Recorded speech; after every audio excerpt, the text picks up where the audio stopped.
When did you know real estate was real for you? I never doubted that it would work. It took a long time for us to kind of get there, but you could see the results of it. AI is like this new tech, complicated thing, but the system itself is very simple. So the AI you can actually train. You can train the AI to sound like you and to respond the way you want it to respond. The biggest impact the AI has for our business is follow-up.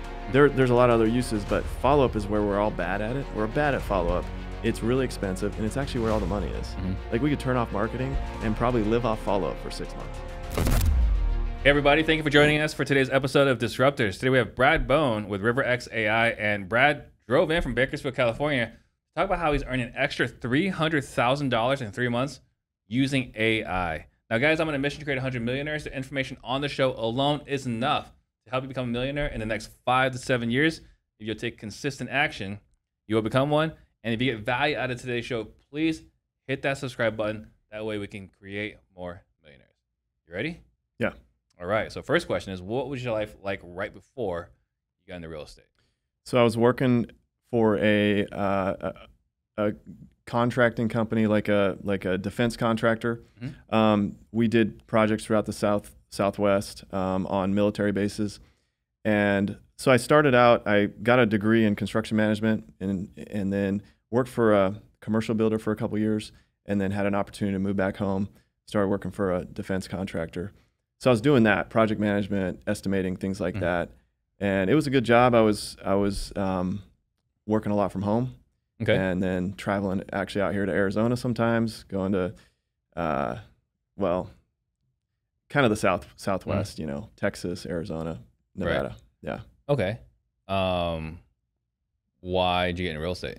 Yeah, I remember always being interested in it. In college was during the run up of the housing market, and I had some friends that were in it, and always wanted to do it, and always wanted to have my own business as well. So I just remember one day thinking, I don't want to let those low interest rates pass me up. Well, I didn't know that it would go for another 8 years or whatever it was. And so I started listening to Bigger Pockets, kind of binged out on those podcasts. I think that was when those podcasts were first getting started.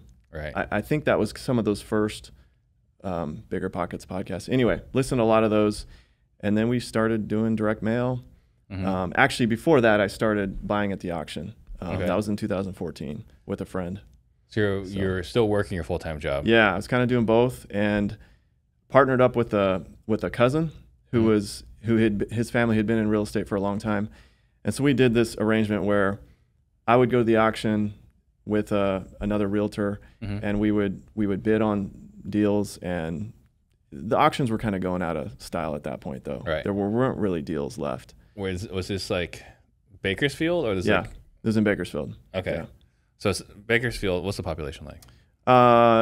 It's like 100,000 or something. No, I think it's 300 if it's the whole metro. But you're focused in that market. Yeah. Okay. So you're focused on buying there, but it also felt like it was kind of drying up. So like, were you buying deals there? We were just at the auction at that point. So we were I kind of knew the auctions were drying up. They were great like 5 years before that, during the crash. And so, but that was kind of the only strategy we had at that time with this partner. So we bought a couple deals, and I didn't feel great about them because we're buying them sort of peeking in the front door and that kind of thing. We made a little bit of money on them, but that got me started. Right. And then that cousin they pivoted out of residential real estate and actually started doing car washes and did really well. But when they did that, we kind of had to go on our own and figure it out. You didn't like poking your head in the door? I liked it. It was just a lot of risk. I felt like we weren't getting them super deep. I'm fine with doing it if we get them deep enough. Right. But we weren't getting great deals, and we had a lot of risk. So right. Yeah. I remember I never did the break-in entering. Like not so much that I'm above it. It's really more like I don't want to get caught doing it. Yeah. Right. Because that will derail a lot of goals. And so we had other people that would do it. And so buying at auctions was just normal. They would just find a window that didn't work, or a door that wasn't locked, or somehow some other way they got in. I remember I had a situation where a property I had bought, it was it a foreclosure? I can't remember for sure. And like, it was my cousin and I were doing these deals together from, I think this was from an auction property. And like, hey, I can't get in. Like, you know, like you have a locksmith. It's like, I'll be right there.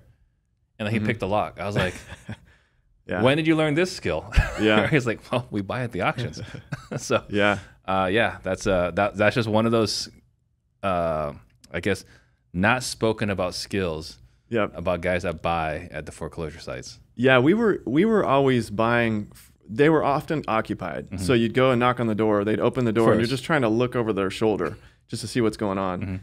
And it just felt like we were making a lot of assumptions, and we were. But but we ended up buying 2 deals that way, and then that was over the course of probably 6 months, and then that pivoted out, and then we started doing direct mail. Did you make money on those? We did make a little bit of money. Yeah. Okay. Yeah. And you're still working your job?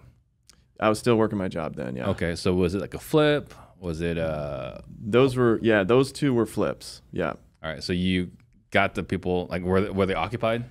I'm trying to remember how that went. I think they were occupied when we talked to them, but they must have moved out, because I don't remember them taking a long time to start the rehab. Right. But I got connected with a really good rehabber and investor in Bakersfield. He did the flips for me, and you know, made a little bit of money and learned how to do it. But not worth quitting your job over yet. Not quite yet, no. Okay. Yeah. All right. So then you started doing direct mail. Yeah. How'd that go?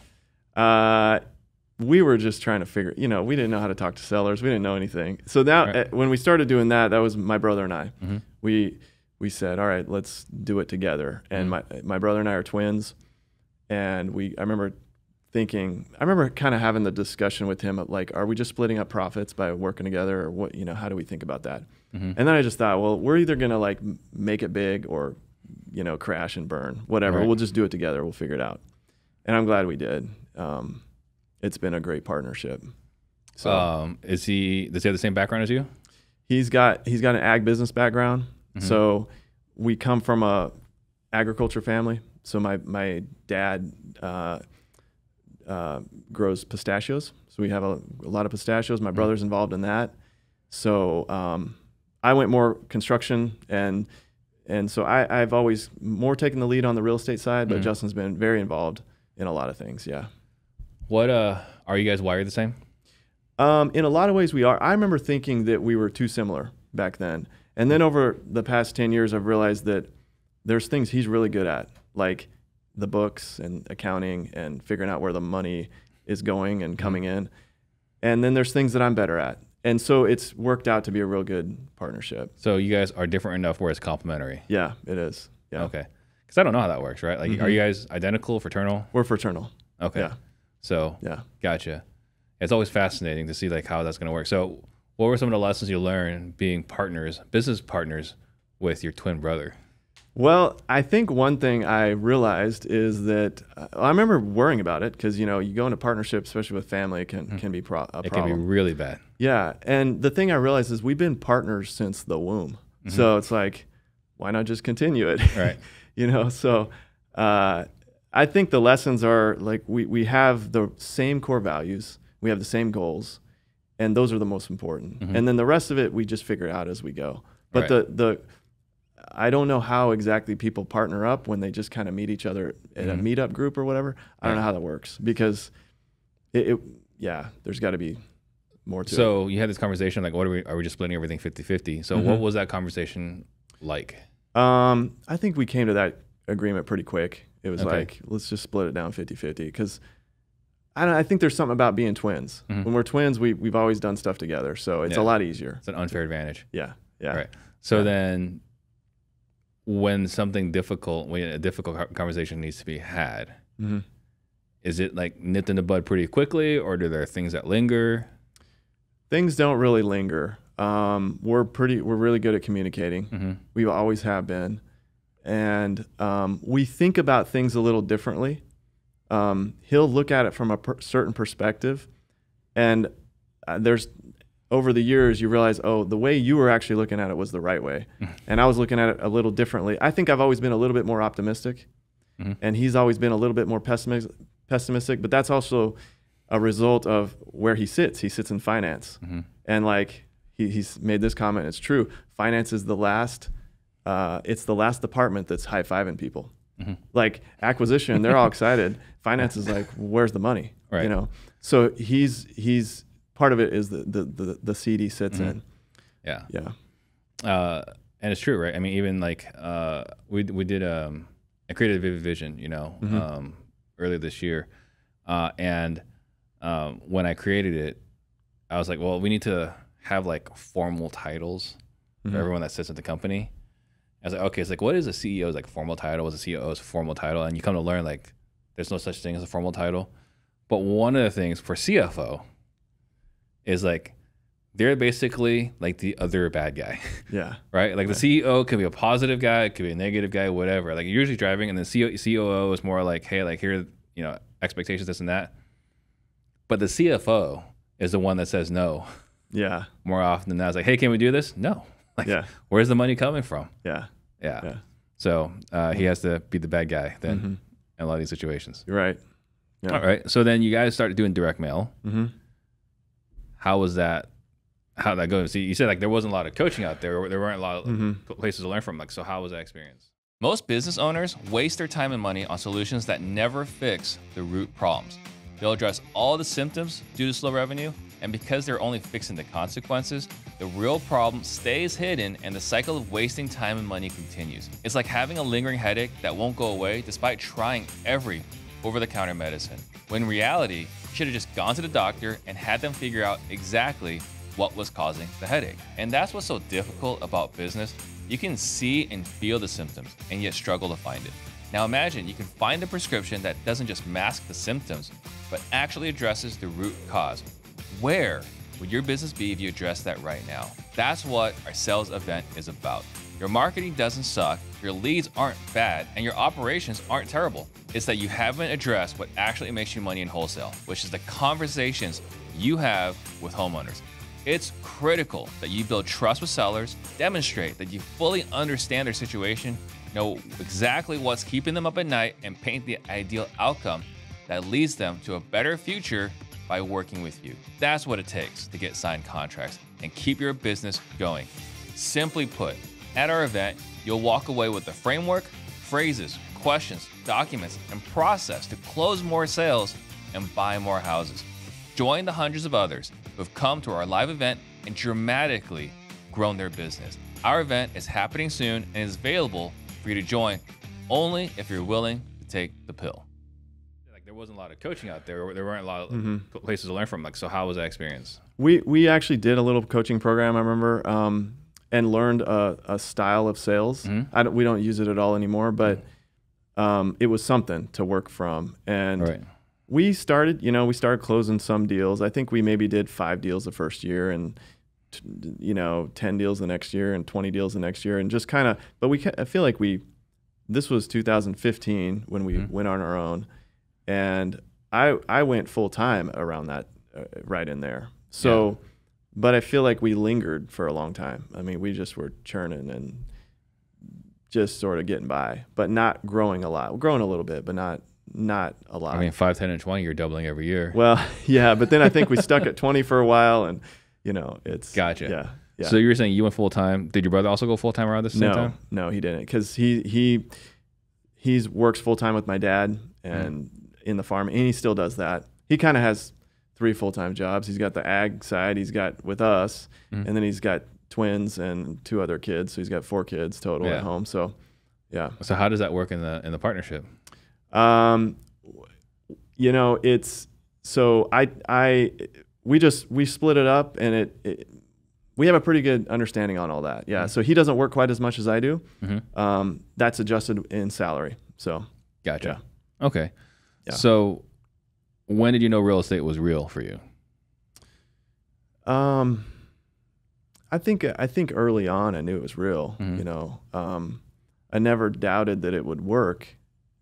It took a long time for us to kind of get there, but you could see the results of it. So from day one, you had absolute conviction this was going to work. There was never a single doubt.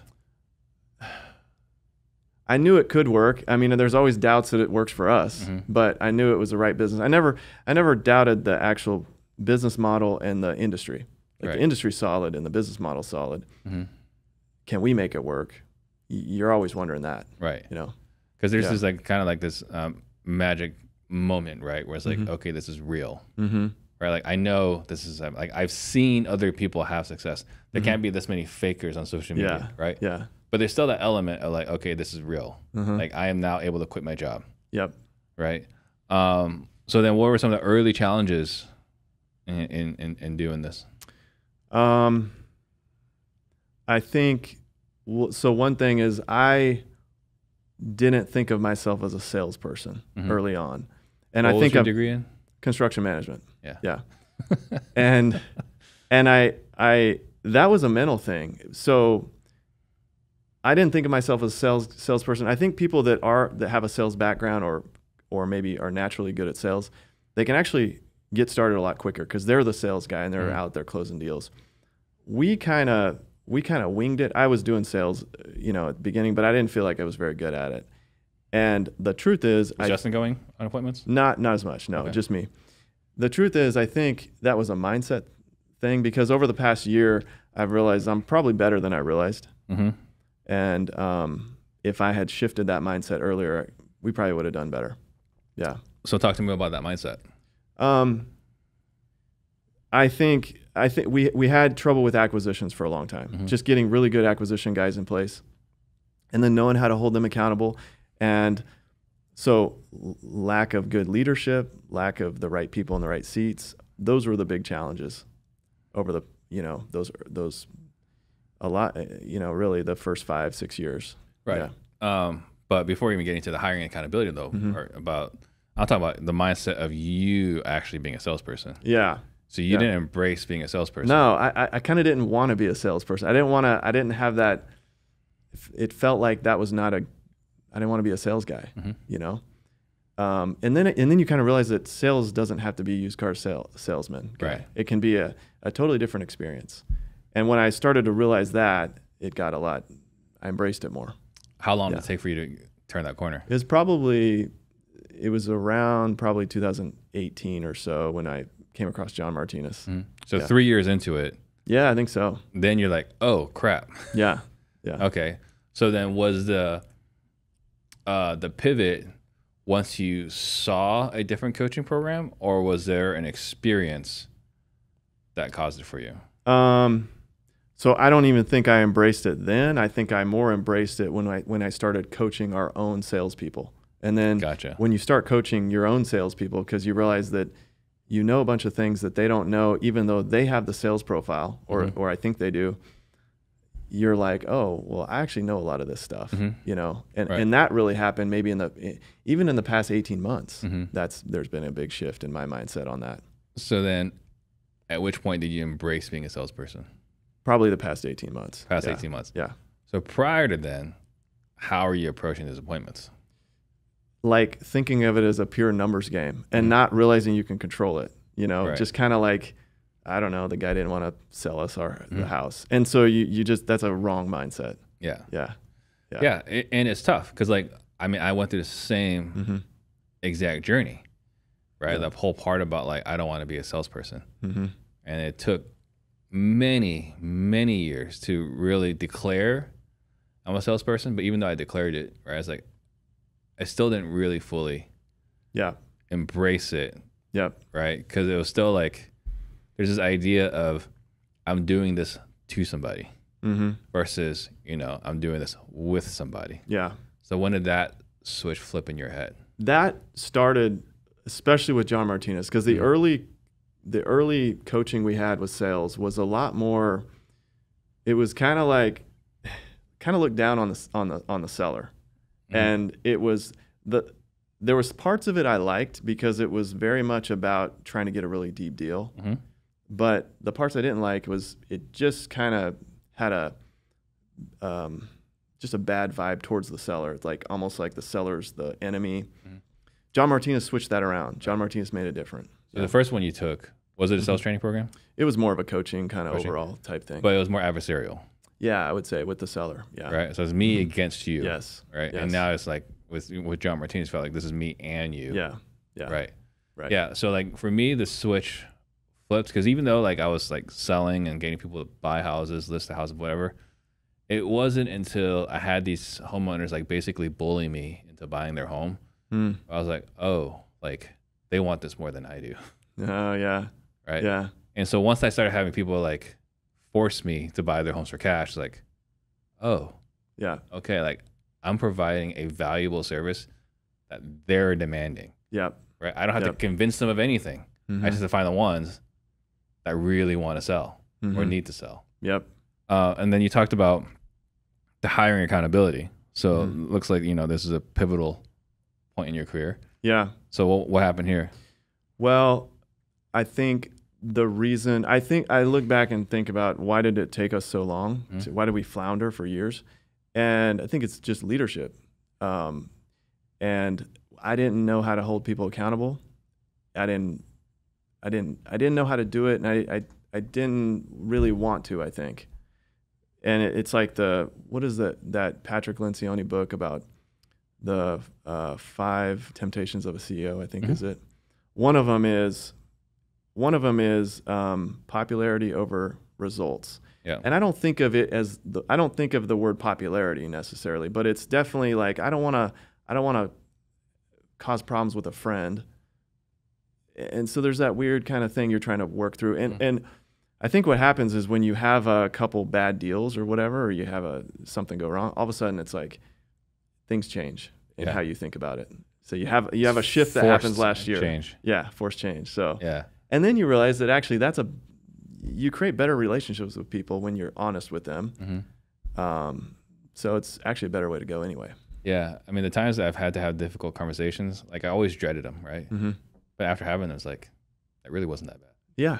Yeah. Right. It's kind of like, what was it? If you were to measure someone's heart rate, that's like jumping out of a plane, right? It's high all the way until they jump out of the plane. And then on the way down, it's like, it's not so bad. Yeah. So, a lot of anxiety there. Okay. So you felt like leadership was the challenge. Yeah. So how did you become a better leader? Started working with Joe Cipollone last year, and he taught us a lot. So, Brent, I don't know. I think you've met Brendan. Works with us maybe. Anyway, he's our operations guy, and so him and I have really worked a lot with Joe and learned how to be leaders, and that's. And along with that is culture. So it's like culture and leadership kind of go together because you want to have a culture where you can't have good culture without leadership. Right. So we've learned a lot of that, and I feel like that's been a huge difference. Yeah. Gotcha. Any particular books you'd recommend? Any of your favorite books on leadership? I think anything with Patrick Lencioni. Yeah. I love like The Advantage, 5 Dysfunctions of a Team. And then what still is I still have to read. It's the new one. It's the 6. What is it? Because you got like the innovation, the ideation, it's the genius one. Working Genius. Yeah. There you go. Yeah. Like that's one I still got to pick up. Working Genius. I haven't read that either yet, but yeah. But everything that guy does is absolute genius. Yeah. So. What were some of the biggest victories that you had, from where you were today, or where you started to where you're at today? I think we've focused a lot on our process and building. We focused a lot on, I guess, process since the beginning, and we never. And I think we almost focus on process over profits for a long time, which isn't good in the moment, but. It can make you scale up fast once you kind of get everything in place. So biggest victories we have a really good team now, that came, even in the past 2 or 3 years, that's come. So we have a really good team. We've switched our business strategy away from fix and flips and that kind of thing, and do a lot of novations and assignments now. That's been a huge difference. That's made a huge difference in cash conversion cycle, and even mindset. When we're flipping everything, you get a contract and you immediately need to go further in debt because you got to go borrow money to buy the house. And it's almost like you start not liking getting contracts. There's something, but now when you know you're not having to close on it, it's a totally different feeling. So yeah, it's definitely it's a different business model. In my opinion, the more fun and less stressful part of the business. Yeah. I mean, I've had so many people say, like, Steve, why don't you just, do more flips? Like, I don't want anything. Me too. I almost have like a trauma response to flips now. Yeah. Right. Like, if you're a great flipper, you might not be great at sourcing deals. Yeah. Not to say that you can't. It's just, it's a completely different skill set. I think I look at wholesalers and the like, more like we're the gunslingers. Yeah. Right. We're the ones, we're Brett Favre. We're out there, we're throwing the ball and like hope it doesn't get picked off. Right. Whereas the flippers tend to be more detail oriented. Yeah. And a lot less, not to say not risk tolerant, but like their risk tolerance is different. Different considerations. Yeah. Okay. So then talk to me about the transition from fixing and flipping to innovations. We took the Eric Brewer's Novation course about the time you and I met, early 23. Yeah. And it took us 6 months to really, I think we got something under contract within a couple months as a Novation, but it took us 6 months to get it figured out and dialed, and then it took us a few more months to get some consistency. But it's a lot of it's just the approach from the sales process side, and like how do you approach that seller? And we thought that the sellers were going to be like, well, why don't I just list it? That's what we thought. How do we get past that objection? That's a reasonable concern. Yeah. And what we realized is these sellers immediately see the value. We're the ones that think that there's some weird thing that we got to explain. They're immediately seeing the value. Right. They're saying, I have a problem. I want some convenience, but I want something higher than the super deep cash offer. And it's like, well, here it is. Yeah, let me have that. Right. So we do not get pushback on novations ever. So you said it took 6 months. What were the obstacles that took 6 months to overcome? A lot of it's like the mindset of our team, like figuring out, a lot of it's that, I think. Getting our team to understand how to approach a novation deal. And then when you're trying to get our team to like get away from the mindset of plan A is to close. That's what we were always like, plan A is to close and maybe we'll wholesale. It's like, no, let's like not close. Let's not do that. And so then you're dealing with some pushback there and trying to figure out, well, how can we make that business model work? So I think it's just training, and it's like closing those gaps in understanding. We say plan A is to close. Do you mean like close as in the buy to flip? Yeah, or to close that's what we always were. We would always close. Right. We would always get something under contract and close. So plan A was always to be the buyer. Yes. Show up as the buyer. Yeah. Be the actual buyer. Yeah. Right. Okay. And then the transition is like, we're no longer the buyer. Go run this appointment, but we're not the buyer. Yeah. And that was the hard part. Right. Right. Okay. Yeah. So then what did you do to overcome that? A lot of training. Yeah.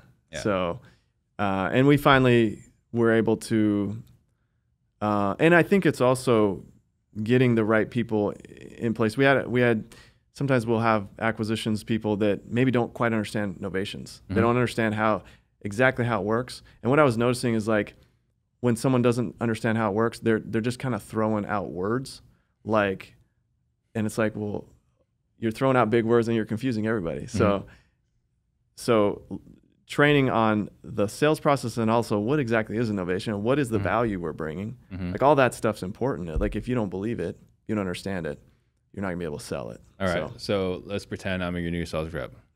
Brad, like we're buying these houses all the time. You want me to pitch innovation? Like why should the seller take innovation?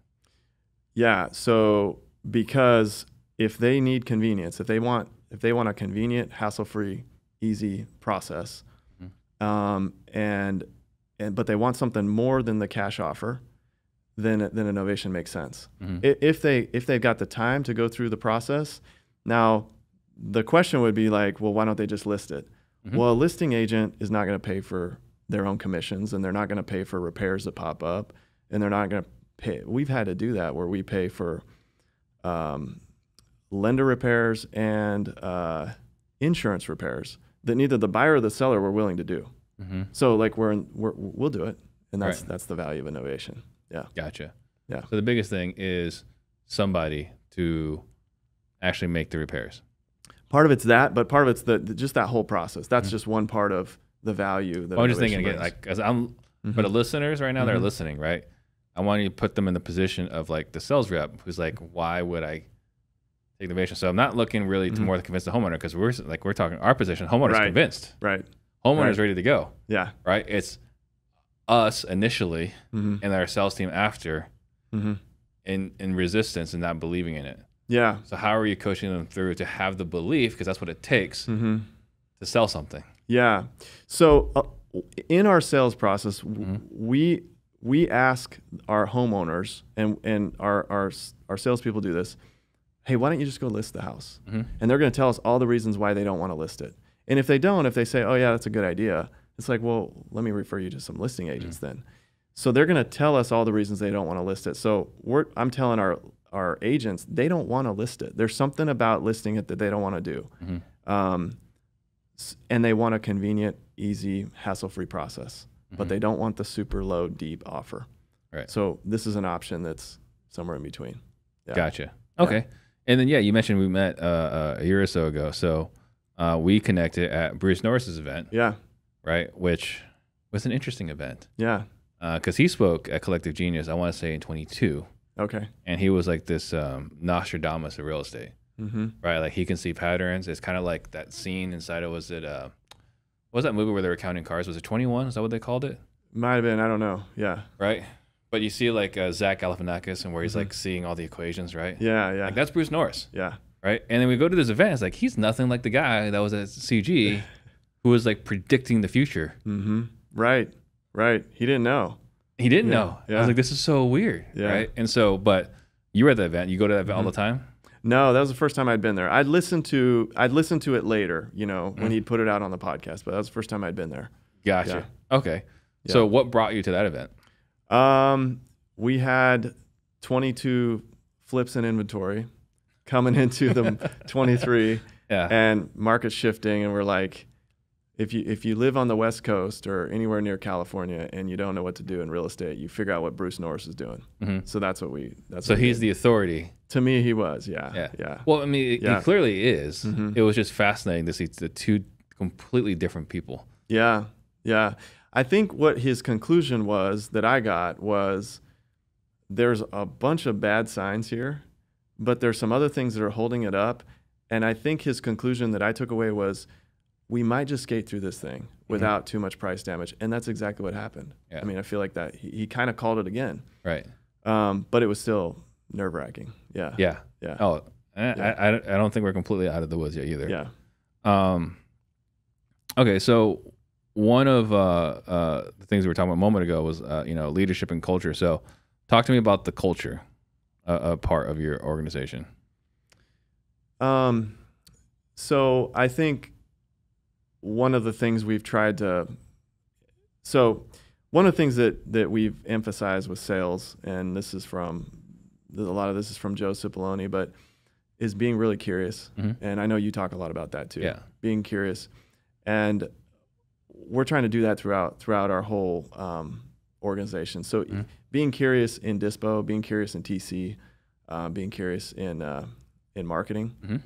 And because like we can control the controllables, but we can also influence the uncontrollables by being really curious. Right. You're really curious with a title rep, and it might cause them to think of something that they're missing, when that deal might have fallen through because a title rep did something wrong. And we would say, well, that was uncontrollable. Like they just messed up. It's like, well, we could have influenced them by just being really curious. Right. So that's part of it. But it's also just, just having a culture where our culture is integrity and ownership and drive and, hiring people that fit that. So I'm applying to work, right, at your company, and you tell me these are your core values. How would you define integrity? So I never want to make money off of a lie. of even a small one. Like, if we're wholesaling a deal and we're bringing someone out, we're not going to say it's a contractor. It's a buyer. We don't have to be ashamed of what we do. Like, we're in a legit business. So not even little lies we don't want to do. We don't want to lie to sellers or buyers, or for sure not each other, you know? So that's important. Like, we've asked people, did you get in trouble when you were growing up for telling a lie? You know, and we want to hear yes to that. Like, yeah, that was a big deal.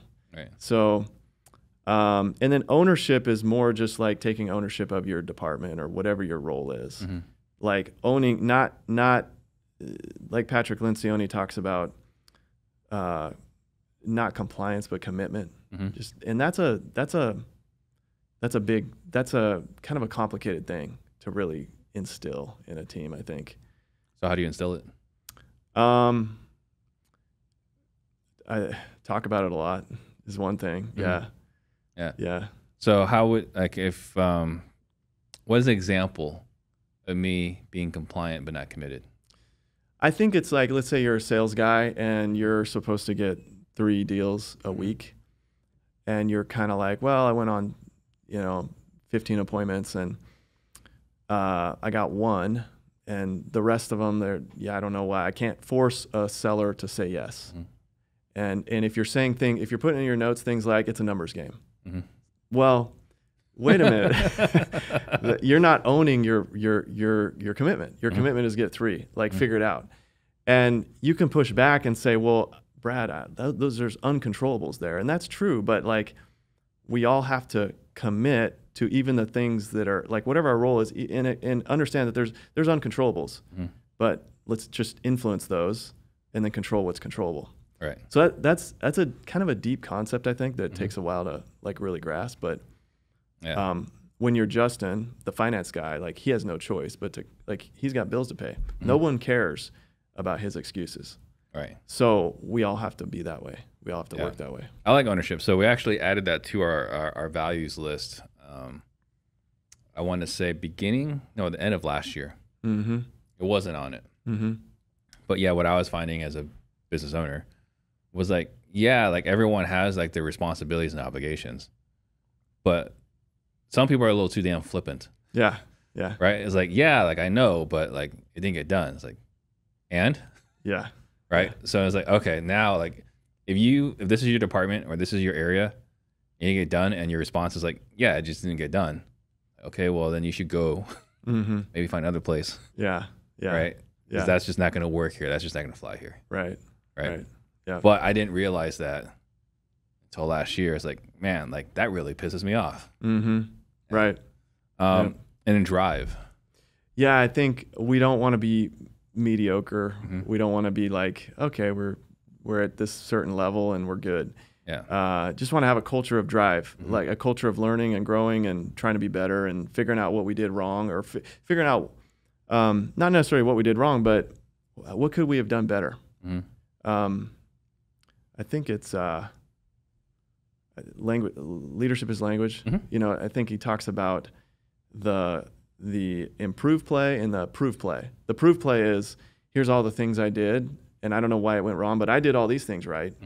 And the improved play is, I don't care about that stuff. Like, what could we have done different? It's not an accusation. It's not, we're trying to get people in trouble, but what could we have done different and better? And that's a healthy way to think about stuff.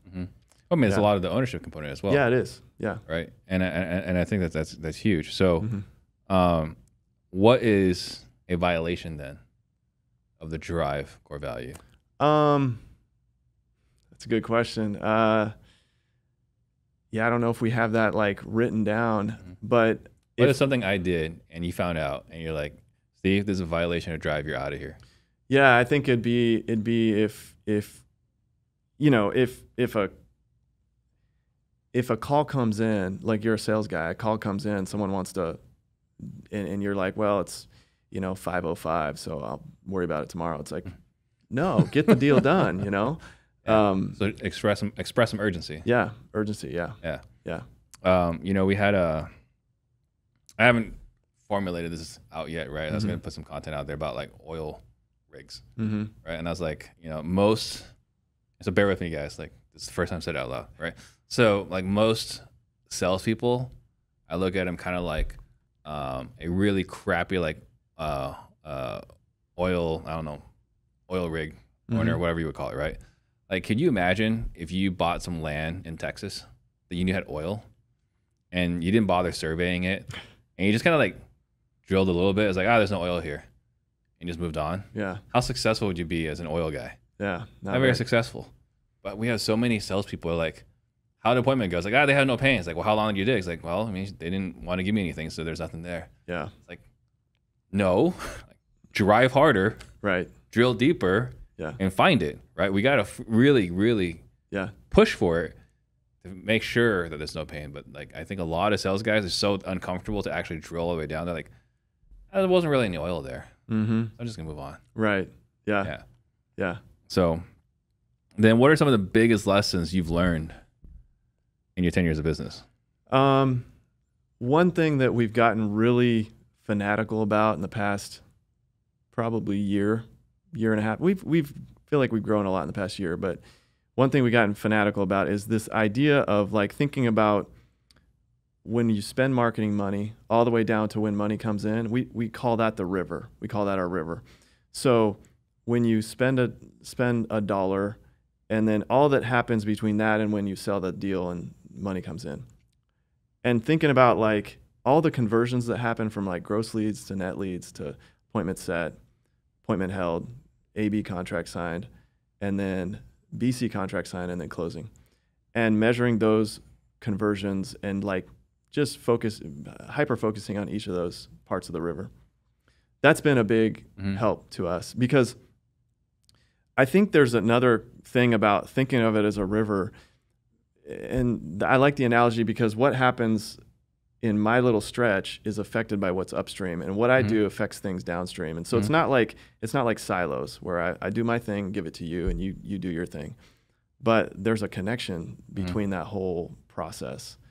So one thing we realized recently was we were noticing that our appointment set, our net lead to appointment set conversion was on the low side. It's been low for a while.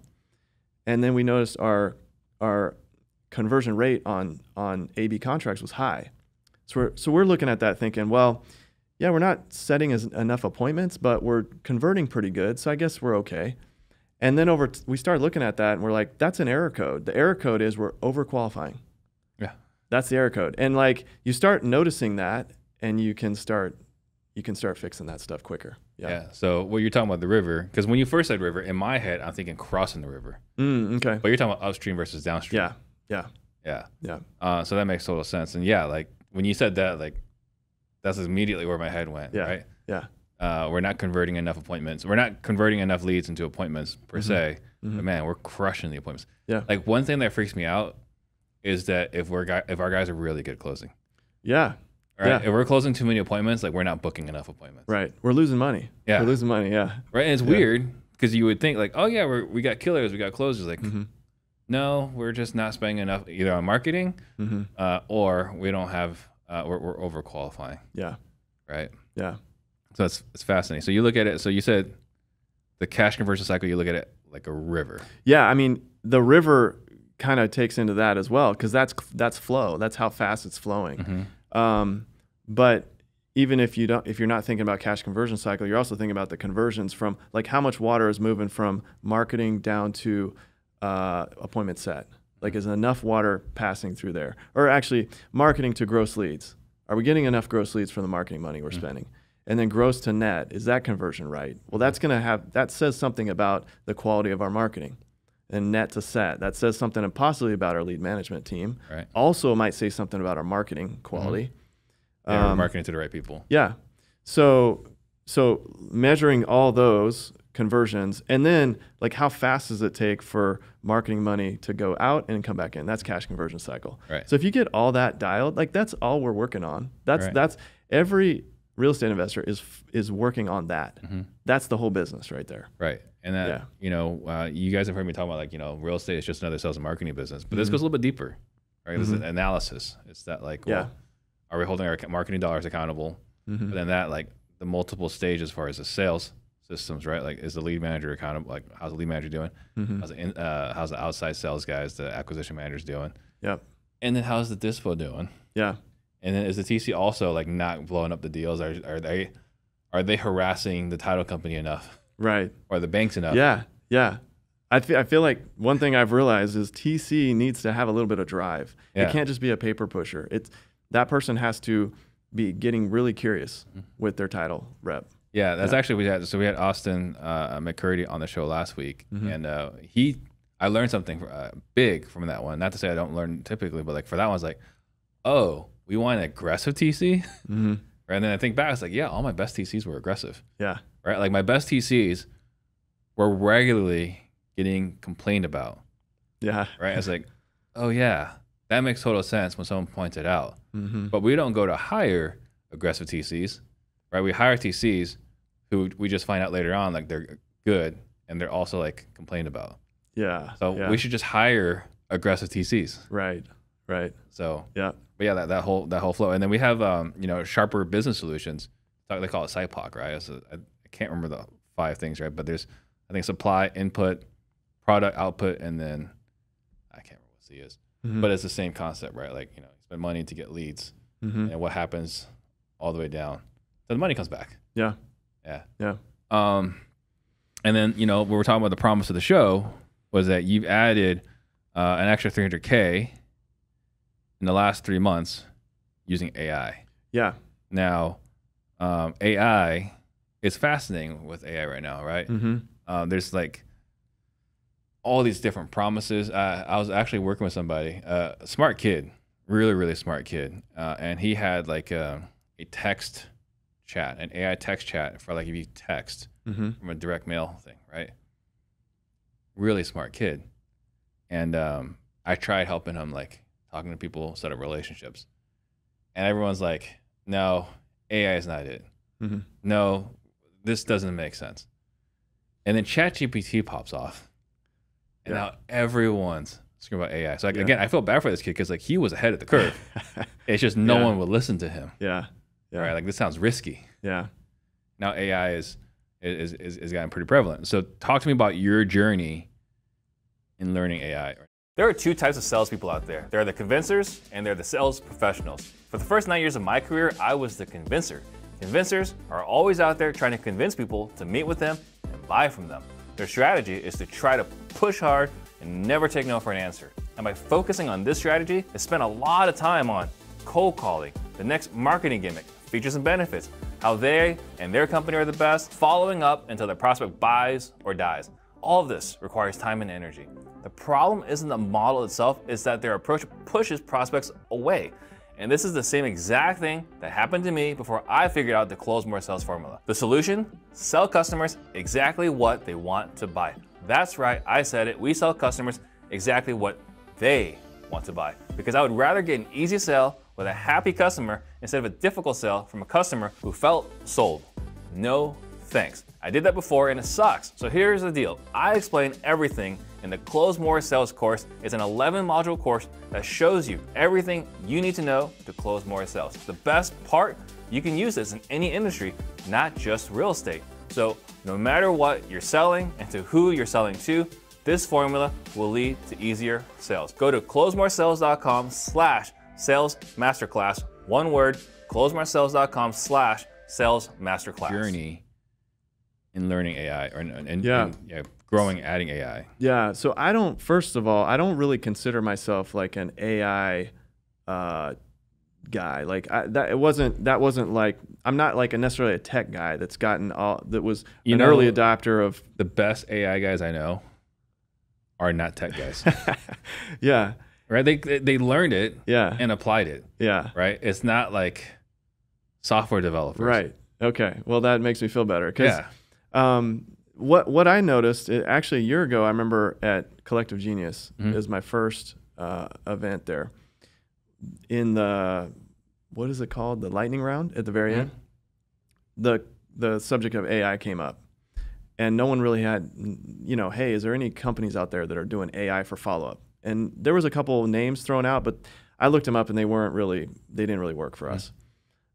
So that got my brain thinking about like, I think the the biggest impact the AI has for our business is follow-up. There's a lot of other uses, but follow-up is where we're all bad at it. We're bad at follow-up. It's really expensive, and it's actually where all the money is. Like, we could turn off marketing and probably live off follow-up for 6 months if we like really focused on follow-up.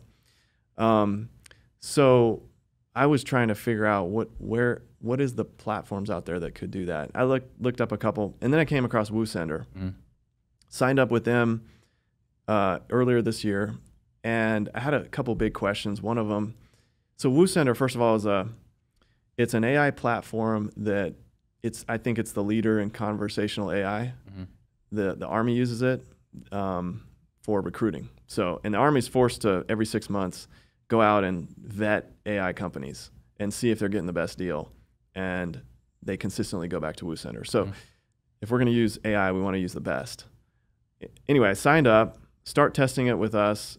And one of the big questions I had is, does it integrate with our CRM? Because I don't want to have two systems to try to manage. Well, it does, through Zapier connections. It like integrates pretty well. And then is it going to say weird things? Is it going to what's it going to do? Well, the thing that I like about WooSender and this particular AI is it's not going to go out and it's not trying to close the deal for you. All it's trying to do is reach into your database or whatever list you throw at it, and try to set an appointment for a real live human being. I like that this AI is not claiming to be better than humans. It's just like, let me do the hard work and get you on the phone with a seller that wants to sell. And that's really the goal of it. Gotcha. So, okay. So you had your brain tickled, right? At Collective Genius. Yeah. And from there, you're like, well, I wonder if anyone's actually doing it. You investigated. No one was to your satisfaction. Yeah. For real estate. And so you're like, well, let me just figure this out on my own. Yeah. And you came across WooSender. Yeah. And then they answered all your questions?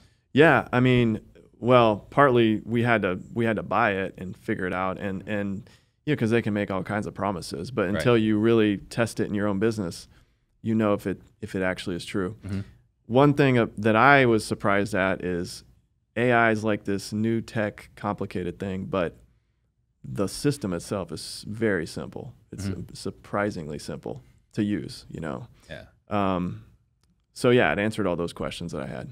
Gotcha. Yeah. Okay. So you connected with them earlier this year. Yeah. About February is when we signed up, and then started testing it all through the spring. Yeah. Okay. And then from there, you've locked up 10 properties. Yeah. So we've AI has been responsible for re-engaging follow-up on 10 deals that we've closed. So those deals are deals that a lot of them are deals that went unresponsive, and WooSender went in there and worked them, got them back on the phone. We end up closing those deals. So yeah, 10 deals in the first 3 months. Hypothetically, were these, if you had the perfect lead manager, would not have been lost? If you had a perfectly, and a bunch of them, you need a bunch of them, because you have one AI system that can do the work of however many lead Well, that's why I managers want to create this distinction. Yeah. Right. So like one of your accounts, this AI, what do you call them, a bot? What do you call this thing? I just call it AI. AI platform. Yeah. All right. It's an AI platform. By your best estimation, you've been doing this business for about 10 years now. How many lead managers would you have to employ to accomplish what you're doing with this AI platform? So there's and optimal lead managers. Right. It's hard to answer that because you're limited by your they do a kind of, so you got to register as a business and for TCPA, and they do like a trust score. And if you rank high, it tells you how many text messages you can send out a minute. I think we're sitting at like 60 right now, which is on the high side. So if you have enough how many lead managers would you need to send 60 text messages, SMS messages a minute? That'd be a lot. And then respond to those people as they start responding. So, I mean, I don't know, 100? I don't know what the answer is. It's a lot. You could turn this up as high as you want. We don't have it turned up that high, but yeah, there's kind of no limit to what you could do. You're only limited by your trust score. But what's your trust score? It's I think it's based on the carriers looking at you saying, have you been spamming people? If you have, then we lower it down a little bit. And you can't quite send as many, but it's still like 40 to 60 texts a minute is quite a few. I mean, really, just a couple of minutes. Yeah, you don't need pretty that many. good. Yeah. Right? If you have your, I mean, you'd have to have a pretty large database. Yeah. I mean, 60 minutes. I mean, there's a reason why, like, it's funny, you know, a few years ago when texting got big, it's like every wholesaler was just buying so much data. Right? Like, I still remember, this was 2018, I think. Like, Jerry Vidalis, Jesse Burrell, and I, we bought the entire Phoenix market. Every house. Yeah. And it didn't take that long to get through that list. Yeah. And Phoenix is one of the top major metros. You just run out of data. So really, your bottleneck isn't really how many people or your trust score. I mean, it kind of sounds like really it's just how much marketing can you spend. Right. Right. Yeah. And I think the other distinction with this is not like a text blasting platform. This is, you can do outbound with it. You can, but it's like got a layered, it's kind of got a multi-pronged marketing approach where you can have it send text messages, voice drops, emails. So you can turn it loose on a cold list if you want, and it's just going to start reaching out. And first it's going to ask, hey, is this Steve? Well, that's just an identity check that you're not soliciting yet. Right. So what I've been told, and I'm no lawyer, but I've talked to the CEO of WooSender. What he's telling me is that, and he told me he's no lawyer too, so I should probably say that. But you know, you can get opt-in before you solicit through the system. So it's not the same as just blasting solicitations to a bunch of people. Yeah, this is not a text blasting platform. This is an AI platform. It's an AI platform that its goal is just to set up an appointment. Yeah. So talk to me about the voice component. Yeah. So I'm still not sure how that's all going to fit in, but they are coming out with voice. I've heard some demos of it with WooCenter. It sounds really good. There's 3 different categories of it. One is standard, which is whatever that means. And then there's premium, and then there's custom, which is where it listens to your voice and sounds just like you.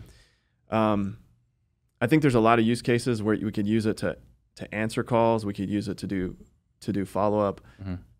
My guess, though, is the goal is still going to be pushing for the appointment. Yeah. Is what I think. Yeah. Yeah. How obvious is it, or is it obvious on the follow-up that I'm dealing with an AI bot? No, it's not. And I think the reason is it's not getting into deep conversations about your, emotions and all that. Yeah. It's just, hey, does tomorrow at 10, 11, or 12 work? Right. Yeah. So in doing this, how many, you were saying that, you got 10 deals that you're going to clear, 30K on between those 10. Like, how many leads did it have to comb through to drive that? So, a lot of those, I think maybe 8 of those deals were from unresponsive. So I'm trying to answer your question in this way. We have it set up to where, so the way it integrates with the CRM is when we push a lead from new to unresponsive inside our CRM, it triggers WooSender to start hitting this person for the next 10 days or whatever it is. So the integration with the CRM is like, it's dripping stuff over to WooSender every time we need it to start hammering a seller. So I don't know the answer to that, but like we do about something like 30 leads a week. And we did that, probably 8 of those in 2.5 months or something. Yeah. Something like that. With this in place, because you said you have it set up with your Salesforce, right? Yeah. You're using LeftMain? Yeah. All right, so you have the setup of Salesforce LeftMain through Zapier. With this in place, do I still need to have a drip system? I've thought about that. I thought about turning cadences off because LeftMain uses what's called cadences for drip. Right. Then I thought, why not just run them both simultaneously and A/B test it? Because we are doing drip with WooSender. You can customize all those campaigns. If it goes into a long-term status, we just tell WooSender, just hit it every 2 weeks, or we customize all that. So you don't need to. Yeah, you could do it all out of WooSender. I just thought, let's just do it both and see what happens. That's probably the smart thing to do, but probably not necessarily something I would have done. Yeah. So, all right. So guys, if you guys are interested in checking this out, right? Like again, Brad's closed an extra 10 deals in just 3 months, right? Bringing in $300K. So if you guys are interested, check out the link below so you can see if this makes sense for you guys. I should say we're authorized resellers of WooSender. What we're doing is taking WooSender and then customizing it for real estate investors, and then actually providing better value to real estate investors through that. Yeah. So you want to articulate what you mean by providing better values? Well, we give you all the integration that can connect to your CRM, assuming your CRM can work with Zapier, and then we give you all of our custom automations, our custom campaigns and pipelines, and then also the AI library. So the AI you can actually train. You train the AI to sound like you and to respond the way you want it to respond. We've customized that. We can give that to you. You can go in and customize it further. Right. Yeah. So it's trained. It's trained, yeah. Right. So it's not like, hey, you're just going to sign up and here you go. Right. It's like it's trained specifically for real estate. It's working for you. Yeah. Today. Yeah. And the point here is not like, here's what you're going to get. The point is you guys don't have to. Right. Right. Yeah. So it's more or less working out of the box. Yeah. Right. Because I think one of the big things, like, yeah, you can get AI platforms anywhere. Right? Like that's not necessarily revolutionary. It's the fact that out of the box, they can start using it and drumming up appointments for your closers to go run. Yeah.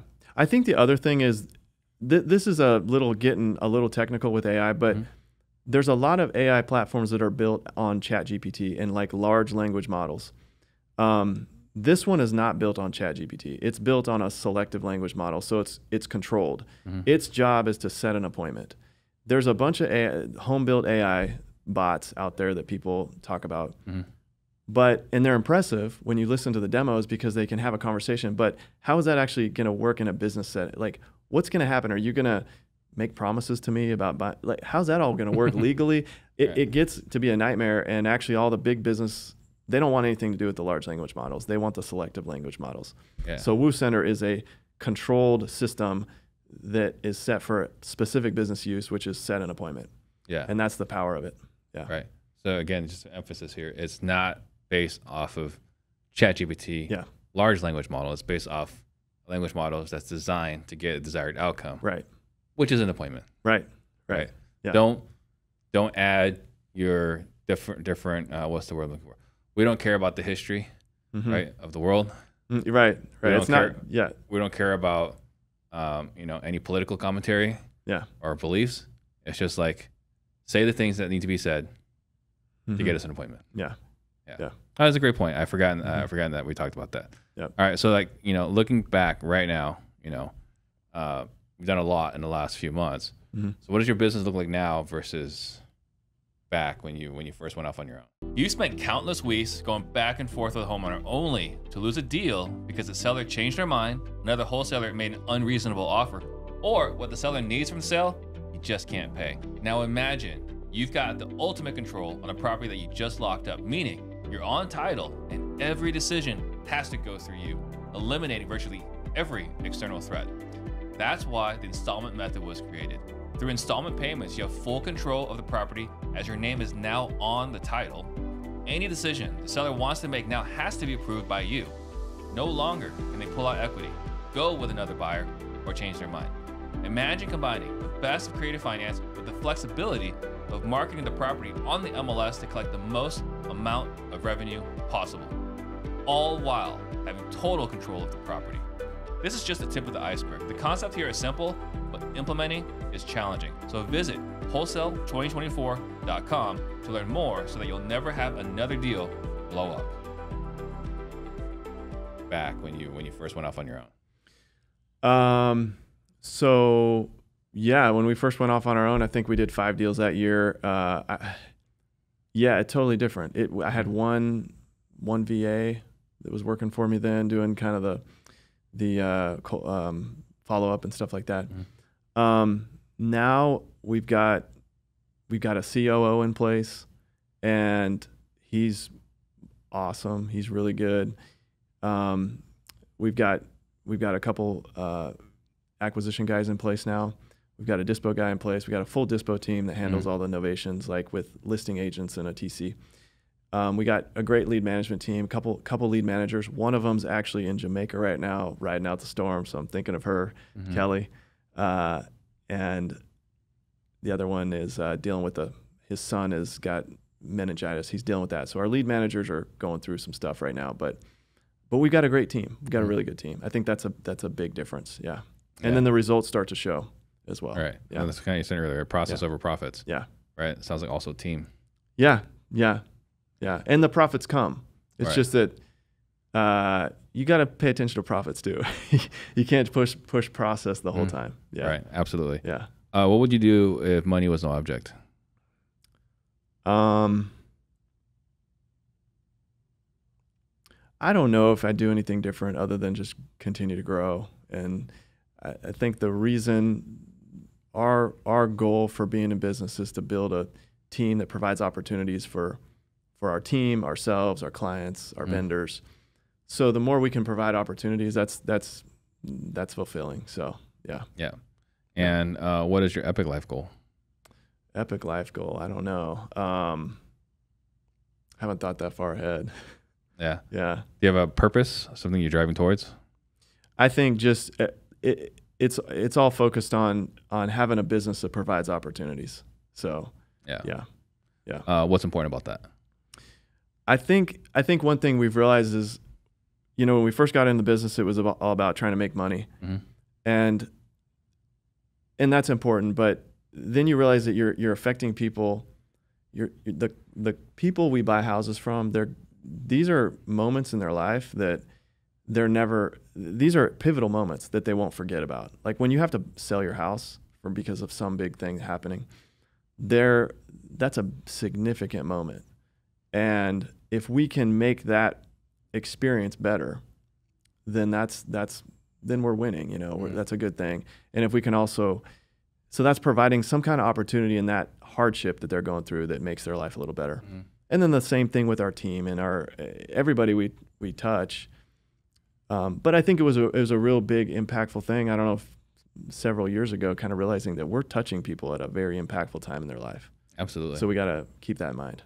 Yeah. Yeah. I mean, I would say for myself personally, when I first got into business, it was purely out of greed, right? It's just pure greed, pure extreme capitalism, right? That's all I cared about. And then I feel like, it's a Christmas Carol, Scrooge. Yeah. All right. I wake up one day and like my heart's touched. And it's because like when you make a positive impact on those around you, it's like, holy crap, this is incredibly rewarding. Yeah. Right. Yeah. So yeah, I totally get that. What is your biggest struggle today? I think it's navigating through a little bit of this market right now and getting our deals sold and under contract and moved. So we've been working on that. We're getting stuff moved, but that's probably the biggest struggle. And then it's also continuing to build the team, continuing to build the culture in the team. And that's not happening, but that's always going to be something we continue to push. What are you doing more to get to become more effective at moving properties? We're one thing we're trying to do is a little bit of the marketing. So for a while we were marketing our novations as like discounting them for the condition and saying things like basically saying, hey, if you need us to put on a new roof, we'll do the roof, whatever. Well, here's what was happening. People would come in and not even offer what we're listing it for. They discount for the roof, and then we're like, okay, well, let's run it back up when we do, and they don't want to do that. So we're thinking we're starting to switch it to where we list it higher as if the roof's done, and then more pitch it as like, hey, look how much equity you're getting by buying right here. You got some equity built in. So switching that marketing a little bit, I think will help. Anchor them a little higher. What's that? Anchor them a little higher. Yeah, anchor them higher. Exactly, that's what it is. Yeah. We're anchoring them too low, and then they're going lower. Oh, so, yeah. It's yeah. If you price for condition, they'll still come in below. Yeah, they don't care. They don't care that you'll put on a roof. Right. They want the discount. Yeah. And maybe they would care if they find out later, but they already saw the pictures. Yeah. They already saw the price. Yeah. And then the words don't matter anymore. Right. Yeah. It's fascinating. You know, like a lesson I learned painfully multiple times is if you talk about the numbers before anything else. Right. It's all in reference to that number. Yeah. Okay. And then what are you doing to build a better team? We're pushing a lot of we're having a lot of leadership conversations, I guess is the way to put it. Having a lot of leadership conversations, and trying to, one of the things we talked about is like, we got to talk the same language. We got to speak the same language. So when we, the way we think has to be all the same. Like we got to be, you know, maybe the most basic thing is like working out of the same CRM, not having like multiple spreadsheets that work. Now we're not talking the same language. So that's important. And just trying to like systematically work on leadership. It's not something that just comes because you have experience. You got to like work on it like you work, like sales guys work on their sales skills. Right. Yeah. One of the best in shared language was we hired SEAL team leaders. Mm-hmm. They were pretty good. Yeah. Are you familiar with them? No, I'm with SEAL team leaders. No, is that a book, or you mean just SEALs in general? No. We had so Larry Atch. He was. Yeah. I am familiar with them. Yes. Yeah. So when he came in, like the biggest lesson I took from him was the importance of language. Yep. And then the importance of coordinated action. Yeah. Right. And something that, you know, like we got to make sure the front lines know what the top's doing, and the top's got to know what the front line's doing, and we have to have that communication to be as effective as possible to coordinate action. At that point, like, you know, you're unstoppable. Yeah. But what happens is the front lines and the guys at the top are seeing completely different things. Right. Like, you know, as a commander of an operation, maybe the front lines are, you know, kicking in doors, and like you're seeing completely different vision of maybe a vacation or whatever, and like you cannot coordinate action. So if you already know them, I would recommend. Yeah, I know Annie. Yeah. I've never met Larry, but I know Annie. Yeah. Yep. And then how do you measure success? Well, profit's part of it for sure. And then I think it's also if our team is like if we're happy working together, like if we'd like to show up to work, and that's something that a lot of companies don't have. Right. You know, Patrick Lencioni talks about that as well. It's almost like this new concept of like it's okay to build a company that people actually like to go to work at. That doesn't have to be a unicorn. It doesn't have to be, but there's this balance, right? Eric Brewer has laughed about this, which is like, you know, a lot of organizations like, what are you proud of? It's like my culture. Okay, then what do you struggle with? Accountability. Yeah. Right. And it's like, well, typically, you know, if you have like a fun culture or a culture everyone enjoys working at, accountability is tough. But I mean, it sounds like you got your head in the right place. Yeah. And what is your superpower? You know what? I've always struggled with this one until I read 5 Dysfunctions of a Team, and I remember that CEO, I forget her name, Catherine, I think. She was asked that question, and this is all fictional, but she says, kind of the ability to cut through the fog and get to the heart of an issue. And I thought, okay, I think that's what I'm a little better at than others. So I think that's it. Yeah. Yeah. So you can get to the solution. Yeah. Or the you can get to what needs to be done faster. Yeah, maybe like articulate the problem a little better, like kind of see it and articulate it. Yeah. Because if you can't articulate the problem, then how are you going to fix it? We're just running around in circles. Yeah. I think that's an incredibly valuable superpower, particularly as a business owner. Right. The challenge then I have at times is like, if that's what I'm good at, then I'm the one that's always fixing problems. Yeah. Well, we've got some good problem solvers. Yeah. So, yeah. Okay. And then what would Justin say is your superpower? I think he thinks I'm good at sales. And I guess I'm all right at it, but yeah, kind of the ability to connect with people. Yeah. So yeah, he's mentioned that a few times. Yeah. And you didn't believe you were a salesperson? No, I didn't. No. would you say your communication has changed? Your communication style or methodology has changed since you quit your job?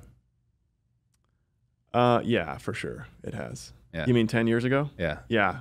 Yeah. Were you more hard? Were you more short? No, back then I was more probably unsure and more shy and more, well, I don't know about shy. I was shy as a kid, but I was more, yeah, probably less sure and less. So I've had to become more direct. And it took me a long time to get that way.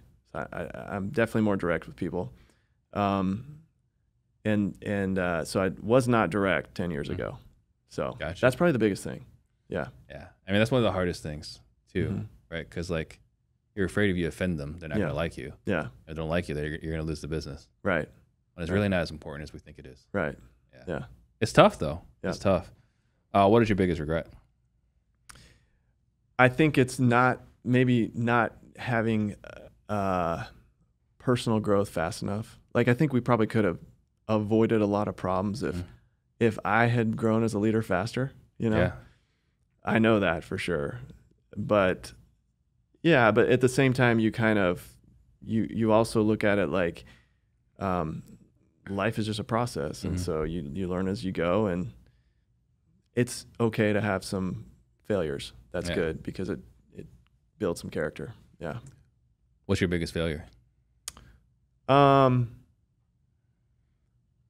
think it's just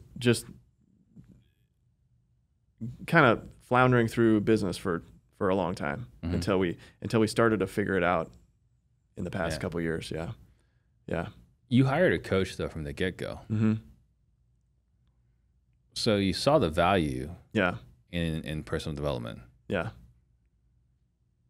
Was there something after that that's like, you know what, this isn't, because you hired a coach from day one. Yeah. Or it sounds like near day one. Near day one. I didn't think of it as like personal development. I just thought of it as like, teach me how to do the business. Got it. You know? Like, just give me the tools. Yeah. Give me the tools, get out of my way. Show me what to do. Yeah. Yeah. And then you realize that you actually have to learn to, I don't know, you got to learn how to hire people and how to keep people accountable and all that kind of stuff. And that took a long time to not embrace. I just didn't know how to do it. Just didn't know how to do it. Well, there's two different things too, right? Because there's like learning how to do it, and there's learning how to fail at it. Yeah. And learning how to get better at it, and learning how to do it. Yeah. And you can't. This isn't one of those things like, oh, I can learn from their mistakes. It's not. You have to go through it, right? What was it? There's something I've heard. Was like you can't get around this. Like you have to go through it to learn it. Yeah. You can't. Yeah. Like you can learn the principles out of a book. Right. But you have to screw up. Right. That's the only way to get the experience. Yeah. Yeah. That's true. What book have you gifted more than any other? I think Language is Leadership, or Leadership is Language. That's a great book. Yeah. Yeah. What would you say? I know you talked about prove versus improve. What would you say is the biggest lesson you took from that book? Asking questions the right way instead of asking and assuming that there's no problems, but asking things like, hey, you know, this is one we talked with our dispo team about. It's like, hey, what's going to keep that deal on Monday from closing? Instead of like, hey, we're good Monday, right? Yeah, we're good. Yeah. But what's going to keep it from closing? Well, haven't heard from the lender in a couple of days. Yeah, that's possibly a problem. But that may not come up unless you ask it right. Yeah. So, yeah. So what's funny about that is that it's also a sales question. Yeah. Right. Yeah. But the biggest challenge, or maybe not the biggest challenge, but one of the things that I consistently fail to do is taking something I learned over here and applying it over here. Right. So like the one I've mentioned before is like, before I got in the business, I learned the value of saving, right? My parents were fiscally conservative. They saved money. I hated how much money they never spent, right? Like they were good with money. Yep. And so I learned a lot of good financial principles, right? In my personal life. I had a 401k, a Roth IRA, savings account, all that stuff, right? Paid every credit card in full, no matter what. Had a near 800 credit score. And then I get into business. And then we're spending like we're drunk sailors. Spending money like it's going out of style, like hustle culture. You don't pay yourself. You put every dollar into it. Yeah. And then you learn profit first. Yeah. Hey, wait a minute. I already knew this in my personal life. Why didn't I apply this in my business life? Yeah. So your lesson here, like, hey, what might stop this deal from closing on Monday is what stopped you from signing with the other investor. It's the same thing. Yeah, I know. But we don't translate it until I read that book. And I was like, duh. Right. Right? Why am I not applying sales principles and leadership principles? You know what else I've noticed is sales is the same thing as coaching. Yeah. It's exactly the same. It is. Like we read The Coaching Habit as a team 6 months ago. It's like, this is all just sales stuff. In fact, it's like coaching, sales, and leadership are maybe the same thing in a lot of ways. They're all the same thing. Yeah. Yeah, they're all exactly the same. So we actually recorded something earlier today. Released, I guess it's not quite the same, but what I was going to be talking about there is like selling coaching. It's the same thing as selling coaching, right? Like, like it's just like selling someone to buy our coaching program is the same thing as like Nick Saban would sell a student, right? Yeah. It's the same. Yeah. Like recruiting is still sales. And then like someone shared this with me. I can't remember who it was, but they talked about like Ed Milet talked about like the power of persuasion is the single most valuable skill because leading someone, teaching someone, getting someone to change their behavior. Like if you look at sales, if you look at getting someone to sell their house to you, what do you have to do? You have to convince them to change from their current state because their current state is staying in that property. Yeah. You have to get them. You have to sell a behavior change, right? Because the default is to stay in the house, and then getting someone to change their behaviors as a salesperson. Like, hey, you need to do things differently because if you don't, you're gonna get the same outcome. Yeah. Yeah. It's the same thing as parenting, same thing as teaching. It's all the same. Yeah. Yeah. So it's fascinating, but again, like one of the greatest challenges I have personally is taking these things that work clearly over here, applying it over here. Yeah. Yeah. Yeah. Yeah. It's nuts. All right, so guys, hopefully you guys got value. You guys are interested in checking out what Brad's going on. Click the link below, and then again, if you guys have value, please share this with somebody. Right, that way we can all grow together. What are some last thoughts you'd like to leave everybody with?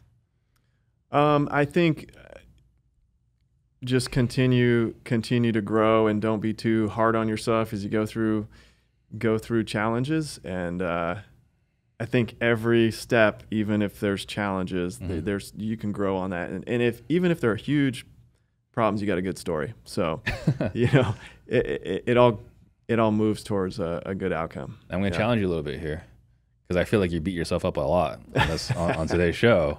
So are you taking your own advice? Yeah, I am. Yeah. Okay. No, I look at it that way. It's like you can, there's a lot that you can grow from. Yeah, from what absolutely. You've gone through. Yeah. If someone wanted to connect with you, what's the best way for them to connect with you? Brad at riverxai.com. All right. Probably the best way. Yeah. Perfect. All right. Thank you so much. All right. Appreciate it. Yep. Thank you guys for watching, and we'll see you guys next time. Shout out to Steve Trang. Jump on the Steve Trang. Disruptors.